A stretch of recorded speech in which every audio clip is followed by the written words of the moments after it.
as we wait for our lovely full moon messages to come out, they're being prepped. Let's talk a little bit about you expanding relationships, the ones that fuel the essence of you. The essence of you is the self of you. Use your human name, and they do that with love.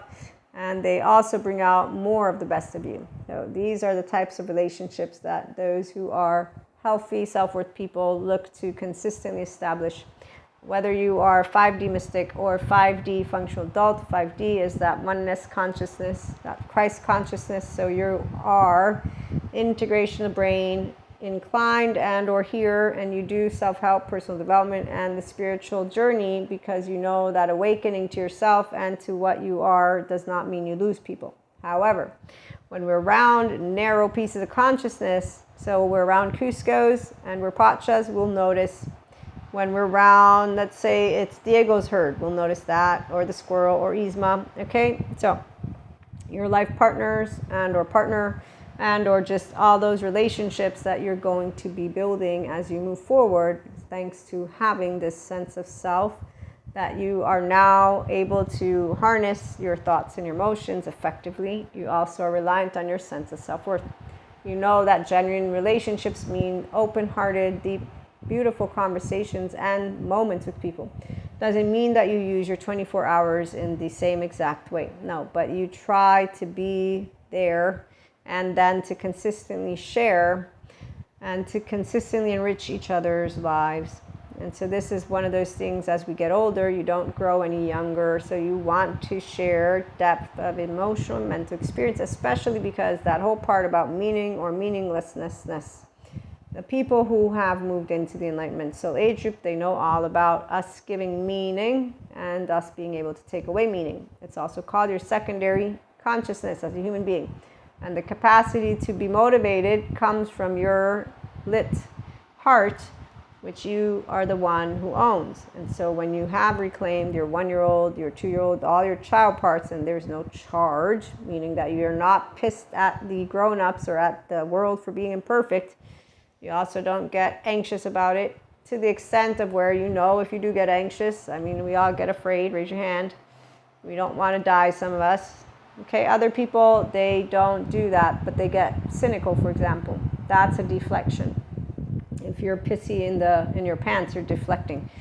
If you're owning it at the very least, so let's say you're saying, I want to complain today because today I'm pissed. You're owning that. So the awareness of yourself is very important.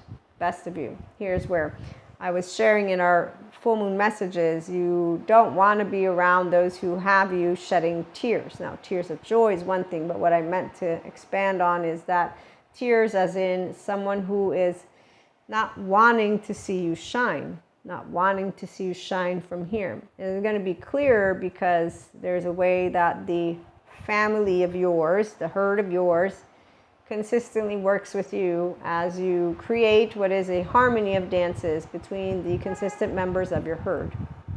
The ones who are cramping your style, they don't cramp your style, but you'll notice, again, those tears, they might not be sad tears, but they will be areas where you don't feel that you can cherish the day-to-day more. And this is very important for those of us who know we're mortals, because we, again, don't live in a fantasy land of us growing any younger. We're growing older, and we want to share meaningful moments of life. Meaningful is very simple. In fact, this is the one thing that doesn't grow harder for people who are reliant on their sense of self, and then they're sharing that sense of self. It's a solo self connected and with meaning beyond the solo self. This is true spirituality, which is why spiritually awakening does not mean that your twin flame has to chase or you have to run, that the soulmates have to chase or run, or that you have a twin soul or whatever, okay?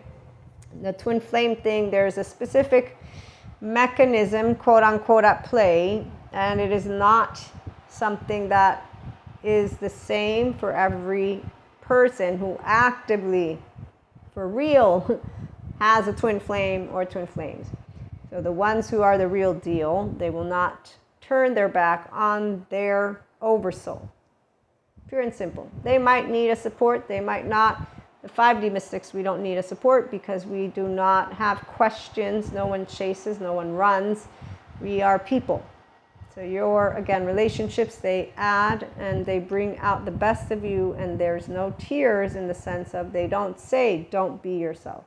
They actively want you to keep being more of what they will cherish, appreciate, and notice that you are.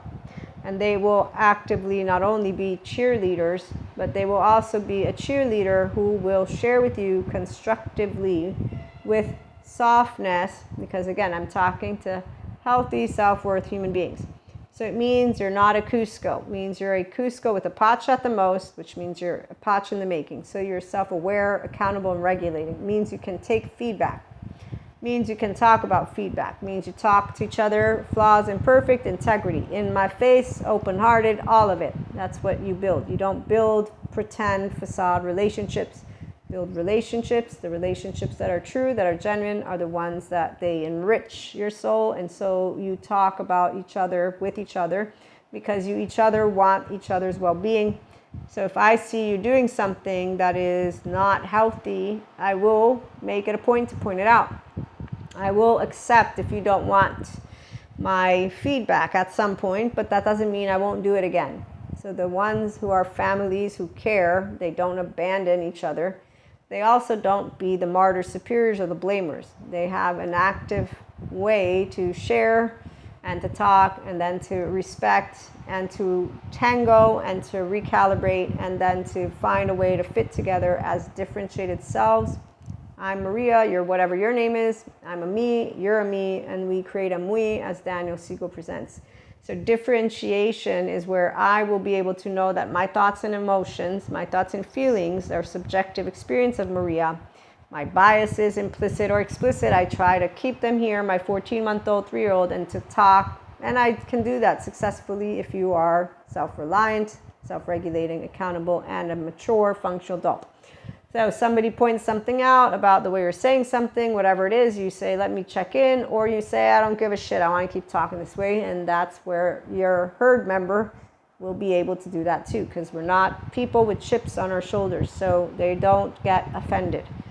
People who get offended are people who are put in the Cusco box. They're still the low self-esteem, indirect communicator, passive-aggressive, don't know healthy boundaries, so they have not tended to their 1-year-old. They don't know how to recalibrate or to tend to their emotional plane and their 1-year-old, 3-year-old, and that they have likes and dislikes. And they, in fact, bring forth the adaptive child behavior pattern. That's a child's version of what an adult is supposed to be like, and they are perfectionists and unforgiving. So a person like that is going to be self-bridled expression. I'm right, you're wrong. And the minute that you don't do what I want you to do, which is why we got people turning their back on their twin flames, is where I'm going to twist it and become the squirrel from Cusco land. And so they didn't learn how to harness the best of their self or of both worlds for those mystics. But putting that aside, again, as we move forward in this lovely era, the relationships that you expand, they fuel the essence of you with love, which means you grow more joyous and more enriched with each other by the minute. And the best of you is what comes forth. And that means that you feel deeply, process emotions together, because we support each other in a way of hearing your story. I'm curious, open, accepting, and loving as you share with me how it's going, what's going on. And then for those romantic relationships, you can only be in a romantic relationship, one, if you've had the actual, I want to be a secure attachment figure. I want to consistently be there for you always, not just sometimes. And that is up for some of you as well. And then you consistently show up, call, speak. This is not in fictitious airland. So when there's silence, silence creates secure connections, not secure figures for each other, because silence means you're not catching up with me. We're all busy, but the point about wanting to be consistently a part of each other's day-to-day is a recurring thing when you wake up in the morning. So you will all know if this is part of your journey, what resonates. If not, at some point or another, there's always love available to any person. And that's why I share with my loved ones. Don't worry, there's apps. If you can't find it out wherever it is, just make sure to list emotionally available people who are okay with therapy if we need it. And we talk about all of the emotions with joy, because human love narrative is what the Healthy Self-Worth 5D Collective over here, the essence of love in life, is all about. Expanding consciousness, human evolution. It's really awesome. And attachment trauma information is awesome too. Tune in for more.